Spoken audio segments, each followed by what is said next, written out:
Greetings, Stalkers, and welcome back to the Grymm Mansion. I am your host, Weird Eldritch, and I am joined this night and all nights by my co-host, dearly beloved. Abomination. I'm not sure dearly beloved is the right phrase, but I'll take it. I'm feeling cute, feeling cute Cute. Yeah. tonight. So what are we We, yeah, we we covering? we have Christmas in July. That's true. We bring you a really good one, a classic of the not really horror, but does brush up against it. I would Definitely, consider it. I mean, it's debatable, but it is a yeah, kind of horror, yes, more a psychological very kind. thriller inducing movie. At least it touches me very personally. Uh, I guess, I guess it does. So, without further ado, let's talk about Silence of the Lambs.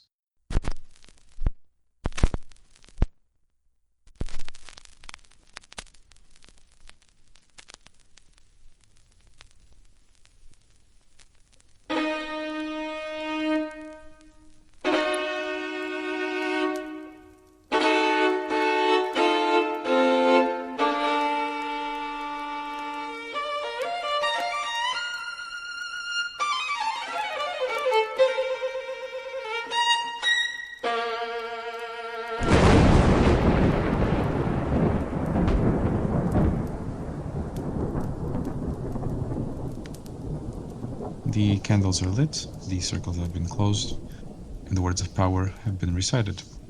Let us begin tonight's gathering. do we even need to introduce this one? I mean, it's Silence of the Lambs. People, I think everybody knows what In it my is. opinion, a very misunderstood movie, especially Huh. more recently, I guess. I know it's based on a novel. Yeah, a very good Uh, novel. It takes some liberties, but most is mostly faithful to the movie. hmm. So this tale opens with our protagonist, Claire Redfield. I mean, Clarice Clarice Sterling. Starling. She's a trainee, up and coming of the behavioral science unit in of Quantico the for of the FBI. yeah. Yeah.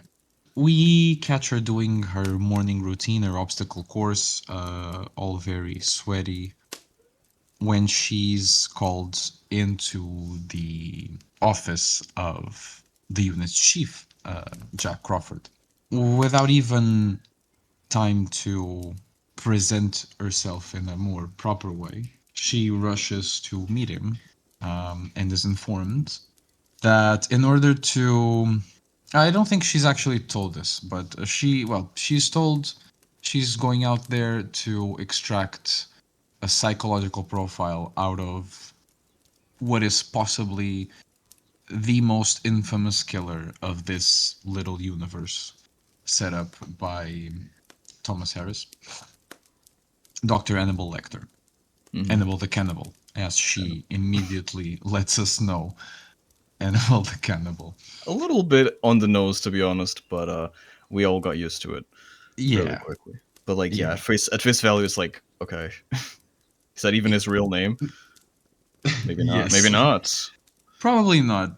But you know, well, let's not get into Mm-hmm. the other expanded Annabelle universe. the, right. EHU. let's let's just focus. Right. So she, and elect Dr. Lecter is imprisoned, I should say, Mm-hmm. at a state hospital for criminally insane. Is in Gotham, Arkham, right? Um, Yeah, it's the the equivalent of Baltimore State Ark. Hospital. Yes, for the This criminally guy is insane. under, yeah, sorry. This guy is under lock and key. Access to him is only possible via the director, Dr. Frederick Chilton. Yeah, and he gives like a bunch of rules, like you can't get like near the glass. You can. We off the bat get this impression that this is like the most dangerous man, not even in the country, maybe like in the world. like this is a like Lecter. top We're tier talking about, okay, not Lecter. Chilton. Chilton is Lecter, not Children. creepy. Children's creepy, but he's just doing his job.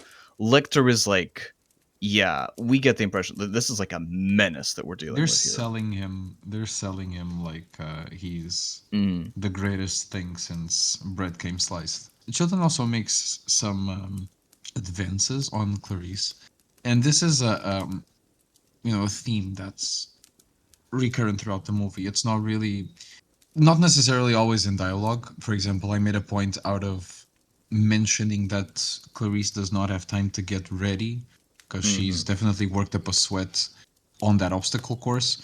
And even still, every time there's a shot of her and other men, every time she crosses other men and turns their back to them, you can see these men like ogling her. Yeah, she yeah. It's very noticeable that this keeps happening in like Yeah. a bunch of scenes. Yeah. Chilton walks with her up to the set checkpoint, and once she's in there and she's been giving all the rules, as you mentioned, she's led into this max security ward where hmm there's like a handful of prisoners, and Yeah, Lecter is the last cell. Go ahead. yeah, she has to walk through all these cells. There's there's a bunch of like well criminally insane people, so like really like kind of just like scoffing at her. There's it's like the guy right before Lecter's cell, Miggs. He's like, I can smell your and then she arrives at Lecter's cell, which is the only cell that has a reinforced glass barrier instead of Yeah, instead the, of the the iron bars. grates, the iron bars Yeah, that the all because other prisoners the have. yeah Yeah. the iron bars would not be enough to contain him. Basically, so he is the only inmate that when she arrives, he's just standing, looking at her. Yeah, it's like he just spawned there. He's not Complete. T-posing exactly, but he's just standing still, waiting for her to cross that line of sight so he can lock eyes with her immediately. Yeah, and he just says good morning. Yeah, he doesn't actually say hello, Clarice. That's a misconception. Um, He does on the phone though. yeah, Well, sorry. he does in a different Later, scene. Yeah. later. Anyway, so yeah, Clarice presents herself. He even needs like her to show her ID because I think he at least I don't know if he's toying with her, but like he kind of seems to not believe her at first that she's an actual like FBI officer or that she comes from the FBI because she's really inexperienced. And it's kind of strange that he immediately notices that something is weird about this. I was joking about him just standing there and locking eyes with her, but this is a tactic, right? Mhm. Lecter is reading everything about her as soon as she comes into his line of sight, right? Yeah, Something that becomes really apparent really soon too. yeah, it's scary just how precise and how he seems to be ahead of everybody in his presence. That's what makes him so scary. It's so subtle too. He doesn't need he has very few words. His expression is I guess you could call it he has the psychopath eyes. He has no facial expression basically. And Yeah, he I reads mentioned he's a people. doctor, right? I Yeah. mentioned he's a doctor, but I did mention of what? Yeah, he's a psychiatrist and he's you could say that he is obsessed with people and especially with Clarice. Yeah, I I mean, think yeah. he identified. Well, I'll leave it for Mhm. analysis. She, she says that effectively what they told her that she was going to do, which was to do like get him to answer some questions, and he immediately knows that that's not why they sent her. So so there's like a 40 chess thing happening. This is a like a high IQ movie. There's like a whole 40 chess game happening here because Crawford chose her precisely because she was inexperienced so that it would be hard for Lecter to read her. So they're withdrawing information from her so that Lecter can't read that information from her, and actually they want to get information from him so that because they know, or at least Crawford knows, or has suspicion that Lecter has information that is useful to find out the identity of the infamous killer that's on the loose, known as Buffalo Bill, who's a, we've already seen like on newspapers, like he has killed 5 women already. He kills them and he skins them, and it's a whole thing. We'll talk about it later. He chose her and purposefully did not explain this to her so that Lecter wouldn't be able to read this off of her, because if he knew that that's what they wanted, he would never open up at all. That's pointless, right? Yeah, but Lecter realizes that that's what they're doing. That's why they're sending her, so that it's a whole thing. It's just he's ahead of even Crawford. Because he asks about Buffalo Bill, right? Or Um no, it's him that Clarice. initiates the conversation, no? Yeah, exactly. She doesn't even mention anything. He's the one that like sort of he's in control. It's Yeah, incredible. Like all the he's the time. one. Yeah, he's Even the though he's one. behind bars. Yeah, so he realizes that's why she was sent, and it happens what they were trying to not happen, which is he just doesn't give anything. He tries to get her to say stuff about her because he's actually quite interested. He's very interested. He realizes like a bunch of stuff about her just by the scent alone, which is creepy as hell. He's also very charismatic, right? The Yeah. way he has a very smooth and calm voice, a very penetrative gaze, I guess. But he carries himself with the composure of a gentleman, Yeah, even and, though and he's it, talking about eating people. yeah, and he says like the last guy who tried to tempt him, he ate his liver with Chianti and some fava beans, something like that. Yeah, he's really sassy too with Then it. he tastes the air like a snake. And she leaves, unable to get what I think she actually leaves like the questionnaire like on his side of the, because there's like those those two-sided drawers. I think she leaves it on there just in case he wants to, but I think he just gives it back to her, like he's like, no, I'm not gonna do that. And she leaves, and when she leaves, she passes by Briggs' cell again. It's interesting because originally watching the scene, like it's really fast. I couldn't even understand what was happening. I thought he was like flinging like a worm towards her through the bars. He says he cut himself, like he's drawing blood with something, and then he tells her to come close. Yeah, he's like, oh, I'm hurting, like I hurt myself, and then he flings something, and um I read the synopsis just to make sure. It says he flinged semen at her. I'm like, Well, if it wasn't clear that he yeah, was masturbating, yeah. the first thing the man says is, "I can smell your c-," right? He is extremely Yeah, horny it at this makes it point. makes sense. It makes sense, but it was so fat, like I couldn't even understand what was happening. Yeah, But that's what happened. And everybody, when this happens, the end, like all everybody in the cells just like kind of starts like, they yeah, ape just starts out. going They ape out. crazy, ape out. And Lecter calls her back and tells her the name of one of his patients, supposedly, gives her a location, and tells her to look there on the like an abandoned warehouse type thing. Not a warehouse, like a studio thing, a garage. No, Yeah, it's yeah, one of those storage. Yeah. storage units. It's a storage unit. She deciphers a whole ass clue, Yeah, like an anagram, she right? realizes Because that it the like, name that he gave her, I actually forgot what the name was. It was actually an anagram for. yes, he gave a different thing. No, that's no, She no, that's went and true. It was checked. Hester Moffat, exactly. Hester Moffat, which is an anagram for the rest of me. It was the name of the business where Yeah, the things were held. exactly. Anyway, Clarice decides to go in alone, right? Mhm. Because she's that kind of woman.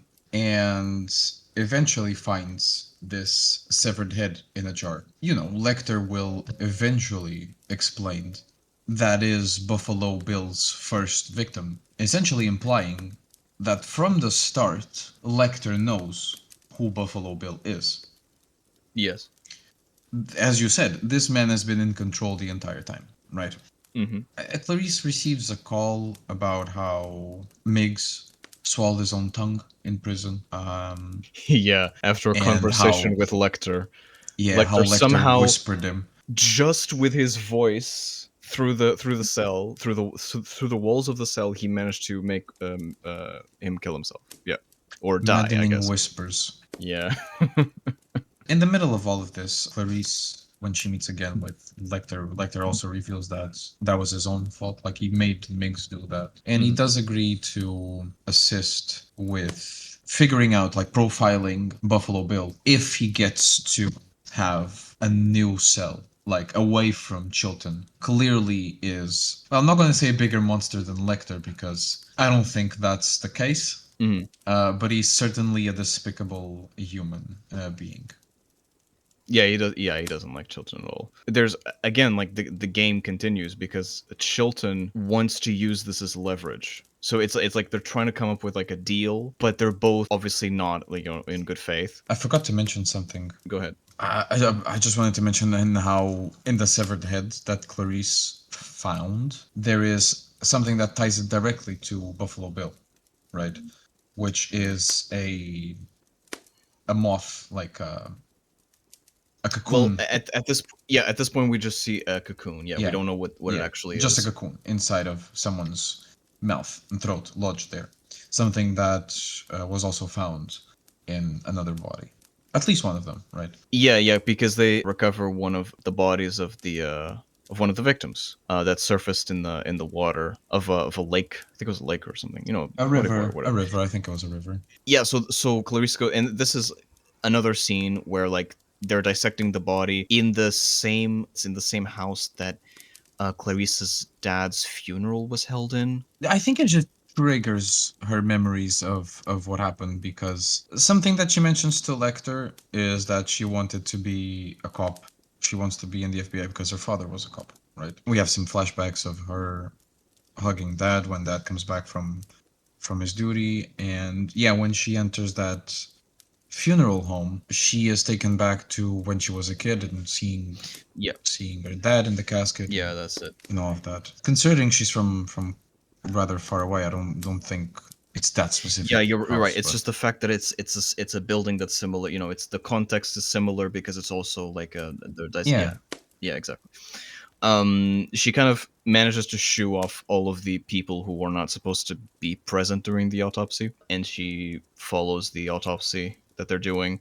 Again, important. Sorry again to interrupt you, but it's important to notice that it's a room full of men, and this small woman tells them all to off, and they all just stand there looking at her. Mm, Who are you, lady? yeah.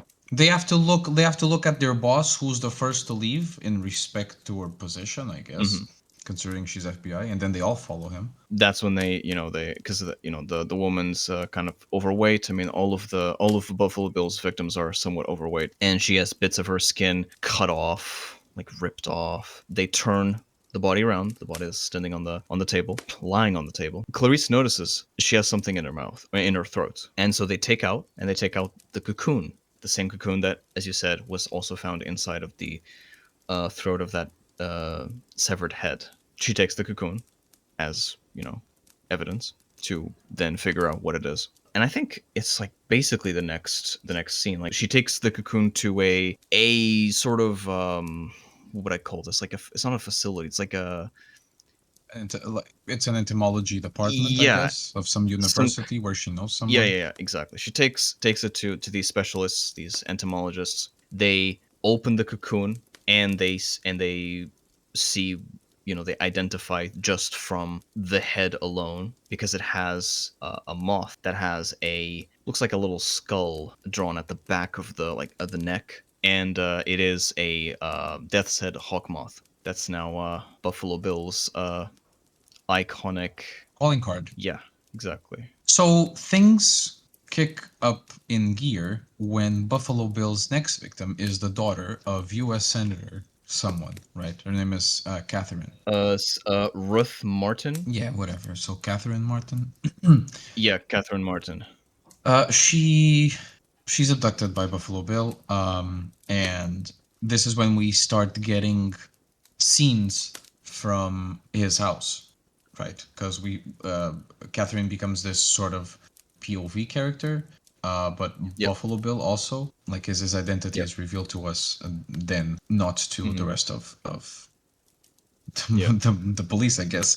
But regardless, Now they actually have an offer. Chilton has an offer to relocate Lecter to an island where he can just be there, because Lecter really wants to actually, to be free. Obviously, he wants to see like nature and go outside, and so he offers that in exchange for him to reveal the identity of Buffalo Bill to the public. There's like a back and forth, because at this point Lecter, he reveals more things to in exchange, of course, for this is, when he's doing the whole game with Clarice. He reveals that it's possible that Buffalo Bill is not, because there's a whole they believe that he's transsexual, or there's a whole thing that like maybe he's transsexual or whatever, and he says he's not a real transsexual, he just believes that he is.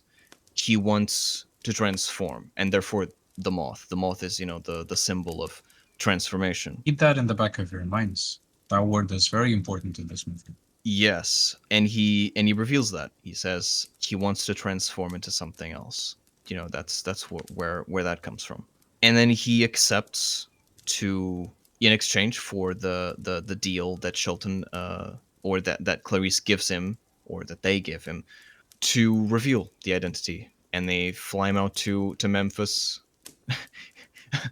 Not before he steals a pen, which will be important later.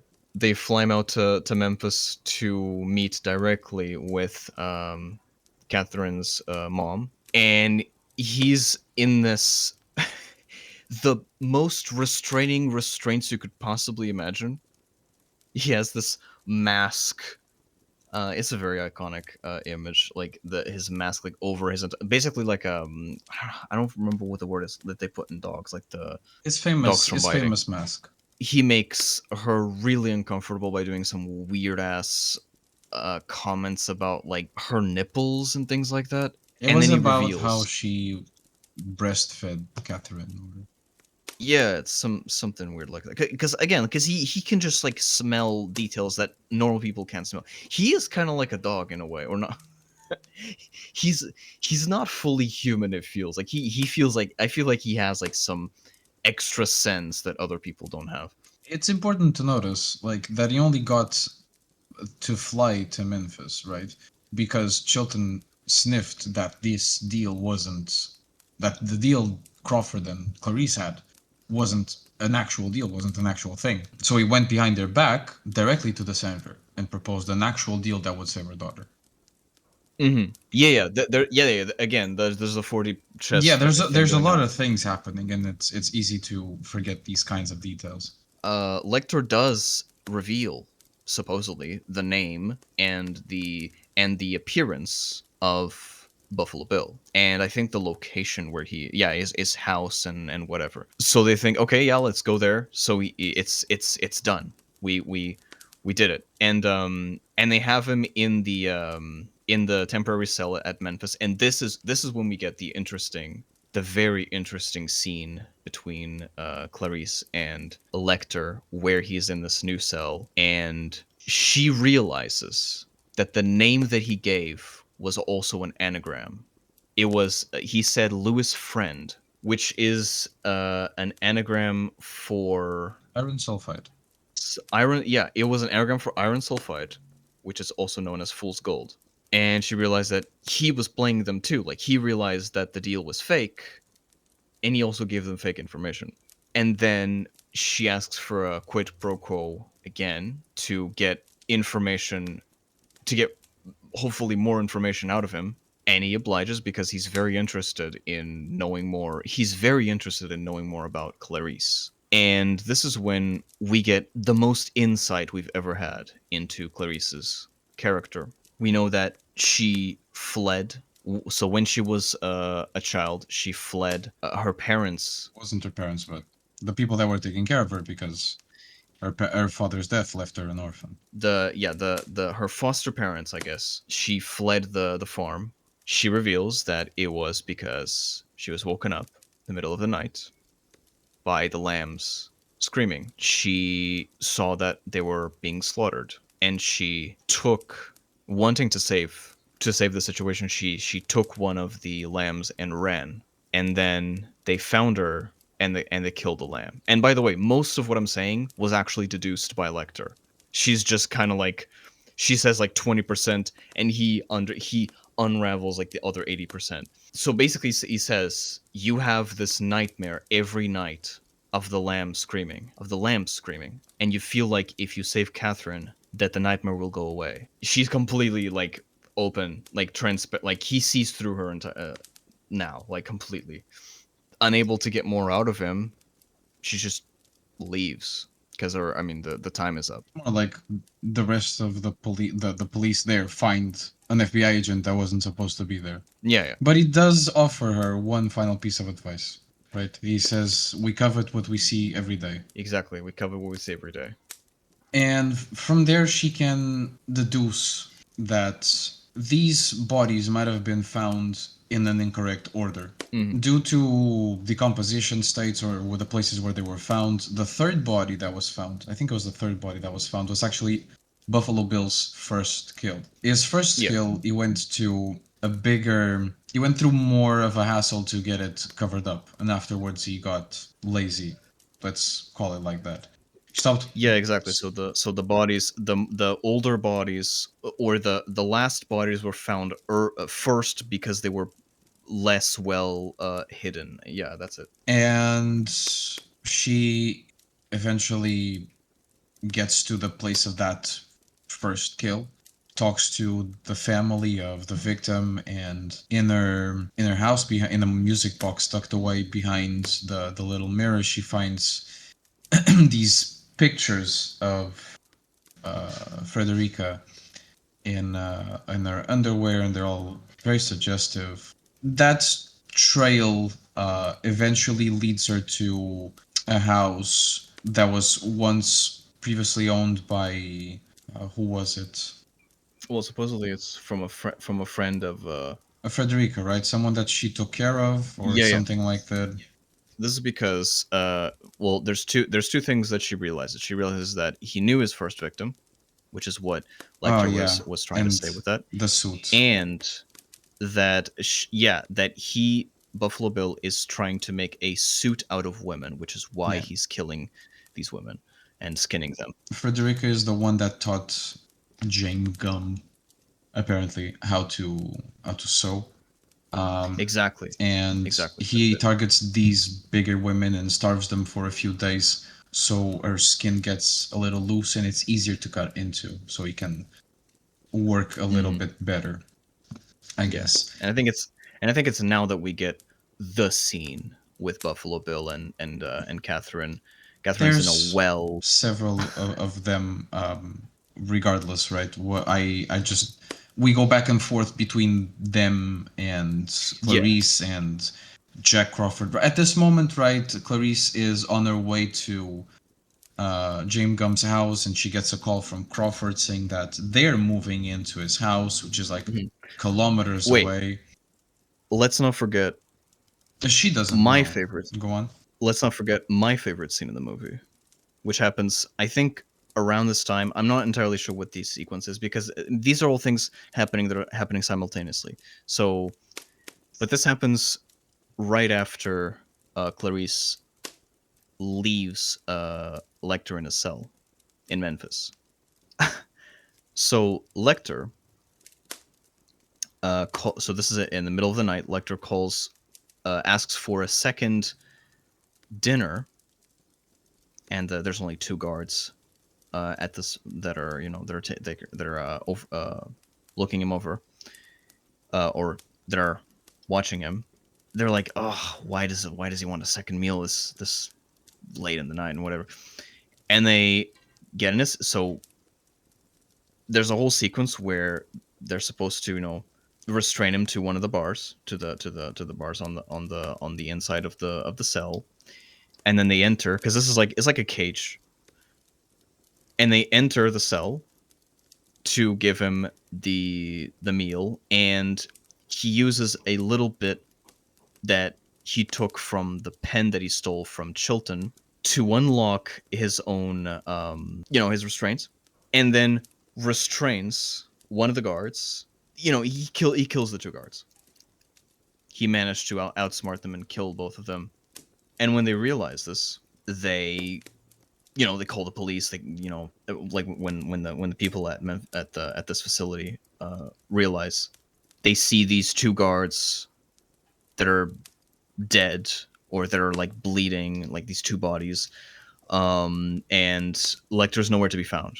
So they call an ambulance. They call the police. They call an ambulance because one of the guards is still breathing. He's like really really weak. He's bleeding. He's still breathing. And they call the ambulance. They take him. They put him in the IV. They put in the oxygen. They and they put him in the ambulance, and they take him away.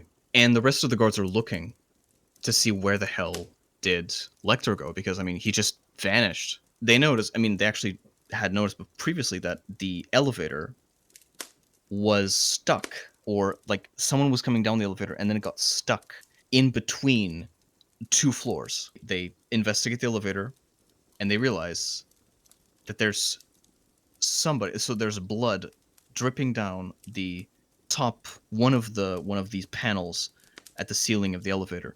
They go to the floor above to look down on the elevator, and they see a body facing down, and they think, okay, that's Lecter. Except he's not moving, so they shoot his leg. He doesn't respond. They think, okay, he's dead. They open that panel to see the body dropping down, and they realize that the body doesn't have a face. And meanwhile, in the ambulance, the supposed guard who was bleeding very calmly takes off his IV and his mask, and he takes off the fake face to reveal that was actually Lecter the whole time. And we see just one of the guards just running to try and alert the somebody of this, and but it's too late, and Lecter is free now, and they never see him again. And it's this scene is just, it's genius. It's incredible. I don't know if I kind of extended myself a little bit, but Okay, we'll it's just we'll go perfect. into even more detail in a little bit. Um, but back to Clarice, and Mhm. while she's going into this house to get more information about the people that live there, she meets this guy who, seems very weird. Says his name is Jack Gordon, and he's trying to find some calling cards to give information to Clarice. I don't really remember exactly what. The point is that Clarice enters the house to when he invites her in to look for Mhm. this card. When she starts noticing some weird stuff. He's asking a lot of questions about Buffalo Bill, as she mentioned that she's investigating him. But the weirdest thing is when she realizes that there around the house there are some death's head moths, and this is when she asks to use the phone, or he finds the card and he's trying to hand it out to her. She pulls out her gun. She's visibly Mhm. shaking, telling him to freeze, not to move, and Yeah. he feels like he's in control in this situation, right? He's yeah, I'm caught, but it's just a woman. You're in my house, bitch. She's shaking. It's just a frail little woman. I take on women 3 times the size of this one. This will be no problem, right? So Yeah. she follows him into the basement where she finds Catherine. She says that everything is gonna be okay. We'll go into the other scenes about her pulling the dog inside of the well, and would you me in the analysis, Oh because yeah. this is getting The this is getting too long. it's yeah, it's a very dense It movie. is, right. A A lot of lot details. happens. So they're both screaming at each other. Clarice wants to focus on catching the killer, and she has this spoiled brat with a yapping dog screaming down the well, telling her like, well, like you're leaving now. You're getting me out of here no matter what, right? And she's not even thinking that the killer's still out there, going to get us both killed if I just try to get you out of there. When Mm. Buffalo Bill kills the lights and grabs his night vision goggles that he's been using throughout the movie to stalk his victims. And he's toying with Clarice, right? He could have killed her. Like he could have grabbed her. He could have snapped her neck. He touches her hair. She almost feels him. And what Yeah. betrays him? Because as I mentioned, this woman was shaking. She if she had Mhm. to fire, she probably would have missed back in the kitchen. Yeah. But as soon as she hears uh, Bill's revolver cock into position to fire, she has Yeah. the instinct to just quick draw and shoot in the direction of where that's coming from. She straight up kills him. He's bleeding out on the floor. We see him die. She rescues Catherine, graduates from the FBI Academy with the highest honors. While she's out partying, she gets a phone call. Someone calls her to receive a phone call. That's where you get the hello, Clarice. Hello, Clarice. Have the lambs stopped screaming? Lecter is out, tropical paradise. He assures Clarice that he's not going to go after her as long as she doesn't go after him. Yeah. And The world is more interesting with you in it. yeah, he's very hurriedly has to go because he'll have a friend for dinner. And we see Chilton landing, surrounded by security because he's fearing for his life, obviously. Lecter is on the loose, and he hangs up with Clarice just repeatedly screaming his name into the not screaming, but whispering his name into the telephone, while he calmly follows Chilton into his private reserve, and that's how it ends. So what do we do about this? how do Well, we uh how do we dissect there's this one? good one. Mm. So obviously there's the whole horrific situation of killers on the loose, people eating people, and the levels of violence in this movie, either in the screen or the implied violence that happens, is something in and of itself. Yes, but I feel like there's a reason for this movie to have Clarice as the main character, right? Hmm. I think you would agree. Yeah. She is, in my opinion, the other side of the coin of Buffalo Bill, right? You mentioned how Lecter, when analyzing Jaime, he uh, he says that he's not a transsexual. He thinks he is a transsexual, right? He's been turned away by many. Uh, what are they called? Institutions, I mean, No, uh clinics. the gender reassignment clinic. Yes, Yeah. he has been rejected specifically because He's of mentally how. unstable. Yeah. Yes, exactly. Thank you. And he thinks that this transformation will help him realize the person he sees when he looks into the mirror. There's Mhm. this scene that we mentioned but skipped over of how he is super distracted from Catherine, from her lotion rubbing moments. When he is getting into character, he has Goodbye Horses playing very loud, and he's dressed. He's putting on a wig. I think this is like not a wig, right? I think it's a scalp Yeah, yeah. uh, It's real hair that he took from from someone else. someone, right? Cool. So he's putting on women's clothes. He's tucking his penis behind his legs, and putting on makeup, asking like, "Would you me?" I would me. I would me hard. Right. It's a very iconic scene Very on this movie. iconic. Yes. Indeed, indeed. Um, no, but it's the whole, and But also him, like when he mentioned, like when he interacts with Catherine, and we assume with all other women because he's done this multiple times.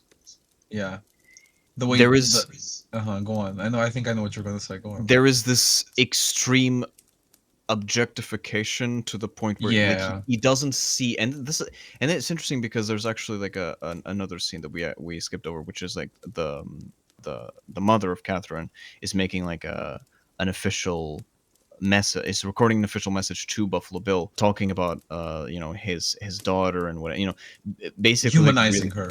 yeah. So they kind of know, like there's a it's implied that it's known that Buffalo Bill like he only sees these women as cattle, as a way to get what he wants. So when he's interacting with Catherine, he just says it puts the lotion in the basket, or it gets the hose again. It's not It even like it's like narrating to himself. It's not even directly speaking, because even directly speaking would imply that there is a consciousness in that person. It's like like extreme levels of like dissociation and just like he clearly struggles with it too, because yeah. there's when in that scene he's asking her to put the lotion on her skin, or and but then back in the basket she's crying and she's saying she wants to go home, she wants to see her mom, and you can see him turn his face away from her and crying, trying to remind himself that she is not a person, right? He's still struggling with the last remnants of his humanity. Yeah, it's But interesting. It's interesting. Like sorry, but the point I wanted to make, right, mhm. is that Clarice is also on a very similar journey. What I mean by this, On the reverse side, I yes, guess, exactly on the reverse side. because It's she's not that she, coveted, not essentially. Well, not no, no, no, exactly. not coveted. That's the wrong word. She's She is coveted by all the other men in that mhm. orbit her, that Yeah. exist in this movie. Everyone looks at her like a cut of meat. They look at her like Buffalo Bill. Not exactly like Buffalo Bill does, but you can see the parallels, right? Buffalo Bill is just the next logical evolution, the next logical step in this way of thinking, right?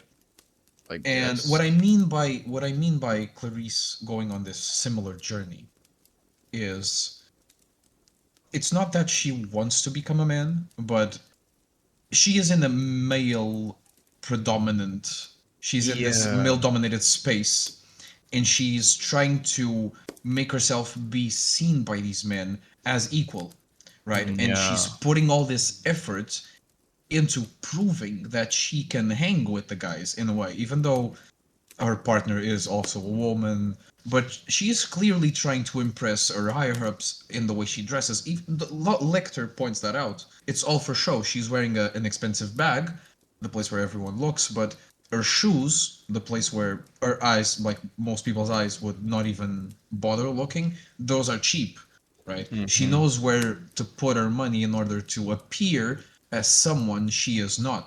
She is, even in her accent, you can tell that she is not from a metropolis, right? She's a redneck. Pardon Mhm. my French, but she is from this backwater place that most people wouldn't even think to consider a real place like that people live in. It's a flyover state. Yeah. It's a place where people kill animals, where the untouchables live, you know, Yeah. and she wants to rise above it, and she thinks that by becoming a cop and arresting people, that will happen. That she will finally overcome her small town origin, and finally silence the lambs, as the title of the movie implies. Yeah. Yeah. And it's yeah, I definitely see what you mean with the parallels, like the it's the same sort of struggle, but in reverse. Yeah, one is And lawful good, the other is chaotic evil. Or I guess lawful I mean I evil. don't Not exactly. I Those don't alignments are. enjoy the Yeah, yeah. but one is definitely like It's like lawful. The other one one is is yeah, one is evil. basically trying to well yeah, yeah, it's the mirror image exactly. Like in every sense of the word, it's the mirror image in terms of like attitude, in terms of because the like she wants to become like strong so she can protect the innocent. Like her trauma is that she was unable to protect the innocent, and Buffalo Bill is was killing the innocent to protect or to to for his own benefit. So yeah, it's like it's the mirror in everything. Um, so that's definitely an interesting way of looking at it. I'm not sure what else to like. What kind of moral would you take from this? I guess just don't kill people. I don't know. Um, or maybe okay. I think the key It's here. beyond like there's a beyond good and evil. Please don't take us down. Um, but it's beyond that, right? It's beyond the moral conundrum. I think it's meant for you to analyze the characters because it's very clear that you're supposed to be rooting for Clarice, right? Yes, yes. Even though she's hanging with these terrible people, or I think but more to the point, I think, is that by the end of the movie, it's clear that no matter what Clarice does, she will always be a fragile little girl because yeah. she will not stop think. She will not stop thinking about Lecter. It's Um, Lecter, it's go on. it's interesting because I think there's kind of like two parallel stories happening here. One is between Clarice and Buffalo Bill, which is like I guess you could consider that sort of. I mean, it depends on which one you consider the main story. That's like the more obvious, like good versus evil type story. But then there's the parallel story happening between Clarice and Lecter, Yeah, that is also very and important. it's interesting because we don't know which one is like the main story. I think that's actually the main story. Is the one Yeah, I think Buffalo Bill is just a me. It's just a sort of like a force of nature. It's just serving there to contrast a bit with Lecter, I guess, because he's kind of he's reckless. He's he's it's he's there just to serve the a purpose in the story. But Lecter is actually the real. He's not a villain necessarily. I mean, he kind of is, but like the story's about him and Clarice.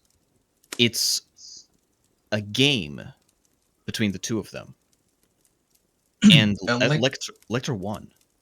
yeah, Lecter, um, Lecter, uh, how do I how do I put this?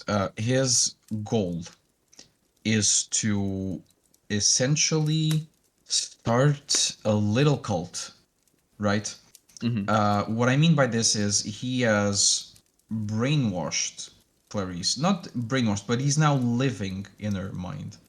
Yeah, he is. He is taking control over. Yeah, that's true. Like he's. I wouldn't say taking control over because that's a little not exactly, but like he like owns her now. Yeah, I it might guess. not be very apparent in this movie or in this book. We're talking about the movie, but in the Mhm. sequel, the little vow that they had between them is broken, right? Because they do find each other Mhm. again, and by the end of that whole experience, uh, Hannibal asks Clarice eating brains. So, mission accomplished, if you ask me. Yeah, I think the real story here is Clarice, as you said, like she's trying to effectively be someone. She's trying to run from her past. She's trying to become someone else. Oh, that was it. Sorry. Just to finish up my point, Mhm. the transformation thing. Yes, Lecter's Yeah. point is to transform Clarice into his dead sister. Oh, I didn't actually know that part. Yeah, Okay. yeah. This comes much later on. But that's, you know, that's in another Yeah, yeah, yeah. But se- I uh remember that this is in a book. I don't know how much of this the author had planned, but if it was planned from the start, it's rather interesting how Lecter's trauma influences his life, mhm. and how much he wants to recreate what he lost as a child. It's also very interesting if you want to psychoanalyze this guy, right? Yeah. Yeah. But it's, yeah, I think that's, at least it's kind of the way that I look at it. This is effectively Clarice's struggle to, again, to change, to become stronger, to become a different person effectively, and to run away from her trauma, run away from her past. Lecter's whole thing is basically to prove her that that's not possible.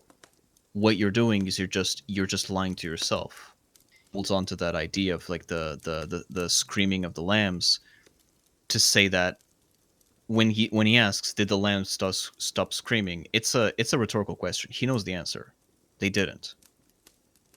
He's proving to her that you can't run from your past, which is kind of a depressing prospect. I don't know what to think of that, but I think that's kind of the actual plot of the movie. Like, it's just, she did this whole thing with Buffalo Bill. She killed him and whatever, and she's like, now, like, she's an FBI agent. She's like, you know, there's been like the whole hero's journey, I guess, if you could consider that. Like she has overcome the challenges, but yet it didn't do what she wanted it to do.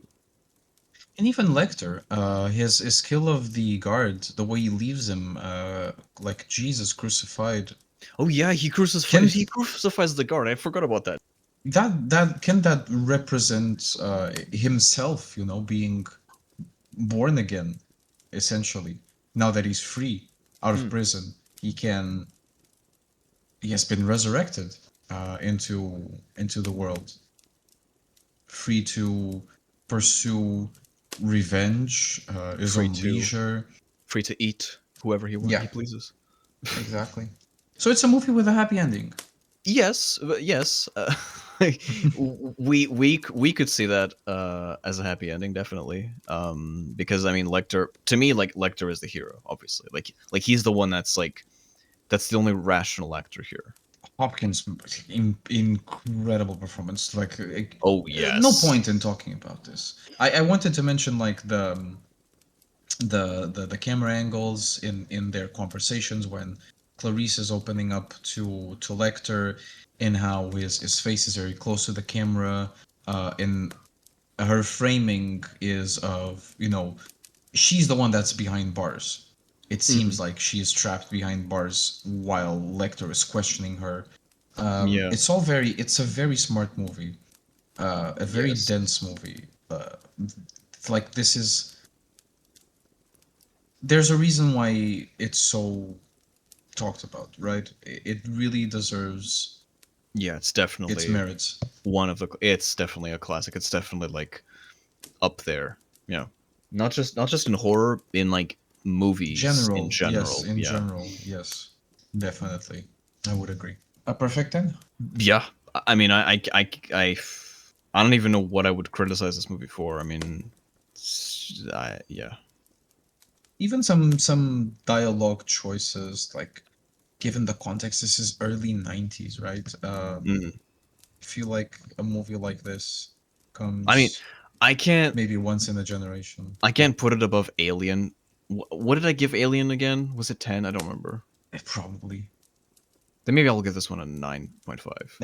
Just so that it's not above, at the same level as Alien. All right. Nine 9.5 Death's Head Hawk Moths out of 10. Screaming lamps. Exactly. Exactly. And with that, the candles are out, the circles have been erased, and we will let silence reign again. The Grymm Mansion is closing its gates. Have a horrible night, and until we meet again.